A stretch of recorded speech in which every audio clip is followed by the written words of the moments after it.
There is a level most people never reach. Not because they aren't capable, but because they never build the discipline required to stay there. We call it the 1%. Not a number, a standard.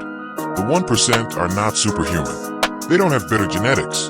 They don't have unlimited motivation. What they have is something far rarer. They have control over themselves. Aristotle said it plainly. We are what we repeatedly do. Excellence, then, is not an act, but a habit. The 1% understand this deeply. They don't chase excellence. They practice it daily, quietly, relentlessly. Most people want the rewards of discipline without the lifestyle of discipline. They want confidence without discomfort, success without sacrifice, results without repetition. The 1% reject that fantasy. They accept a harder truth. Everything meaningful has a cost, and that cost is paid up front, while others wait to feel ready. The 1% act while uncertain, while others negotiate with their excuses. The 1% honor their commitments. Rohn once said, "Successful people do what unsuccessful people are not willing to do." That sentence alone explains the gap. The 99% live by feelings. The 1% live by standards. Feelings are unstable. Standards are permanent. When motivation fades, standards remain. When confidence dips, standards remain. When life gets heavy, standards remain. This is why discipline is freedom. Jocko Willink said it best.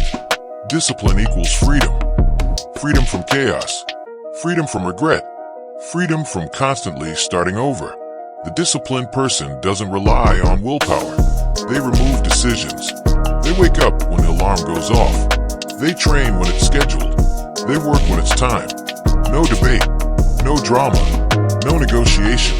Decision fatigue destroys potential. The 1% simplify their lives so their energy goes into execution, not hesitation. Most people think discipline is punishment. The 1% know discipline is self-respect. You don't need discipline because you're weak. You need discipline because you matter. Seneca warned us centuries ago. It is not that we have a short time to live, but that we waste much of it. The 1% are painfully aware of this. They treat time like the non-renewable resource it is. They don't scroll endlessly. They don't drown in distraction. They don't confuse movement with progress.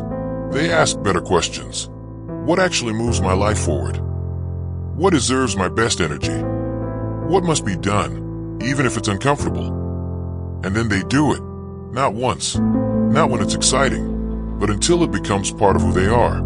David Goggins calls this building calluses on the mind. The 1% deliberately choose hard things.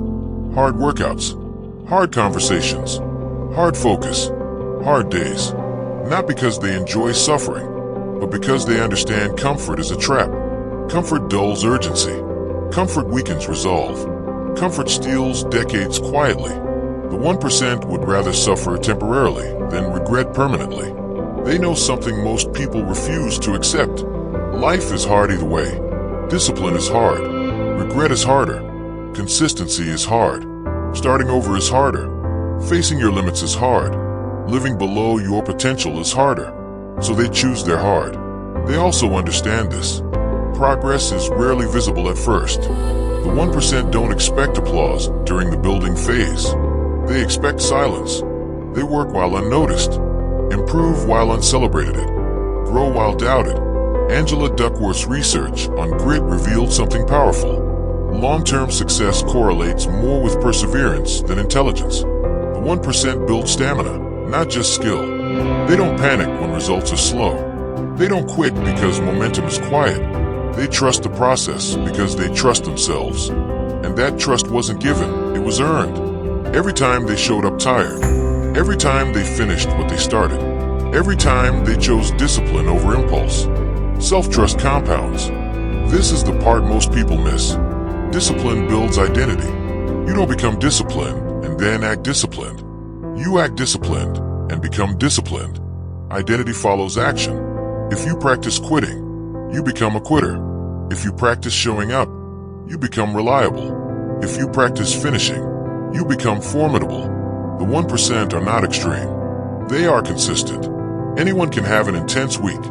Few can have an intentional decade. The 1% think long-term. They ask, what will this habit look like in 5 years? What will this decision cost me over time? They trade short-term pleasure for long-term power, while others chase balance. The 1% chase alignment. They align their actions with who they want to become, not how they feel today. They understand that motivation is a visitor, discipline is a resident. Motivation shows up when conditions are perfect. Discipline shows up regardless. And over time, discipline creates confidence. Not fake confidence. Earn confidence. Confidence that comes from knowing, I do what I say I'll do. That kind of confidence changes how you walk, speak, decide, and lead. The world responds differently to disciplined people. Opportunities find them. Trust follows them. Momentum builds around them. From the outside, it looks like luck. From the inside, it's structure. The 1% don't rise to the level of their goals. They fall to the level of their systems. And their systems are built to win quietly. Early mornings, clear priorities, limited distractions, non-negotiable routines, nothing flashy, nothing viral, just effective. This is why most people never join the 1%. Not because it's impossible, but because it's boring. Discipline isn't cinematic, it's repetitive. And repetition is where egos go to die. But repetition is also where greatness is built. 1% accept boredom as the price of mastery. They know mastery is not dramatic, it's deliberate. And here's the truth that changes everything. You don't need to become someone else. You need to become more consistent with who you already know you could be. The 1% mindset is not about superiority. It's about responsibility. Responsibility for your habits, your standards, your future. You don't drift into the 1%. You decide into it. One disciplined choice at a time. One morning you didn't hit snooze. One workout you didn't skip. One task you finished when quitting felt easier. That's how it starts. Not loudly, not dramatically, quietly. And one day, people will ask how you did it. They won't see the repetition. They won't see the restraint. They won't see the sacrifices. But you will. And you'll know. This life was built, not wished for. Discipline didn't limit you. It freed you. That is the 1% mindset, and it's available to anyone willing to earn it.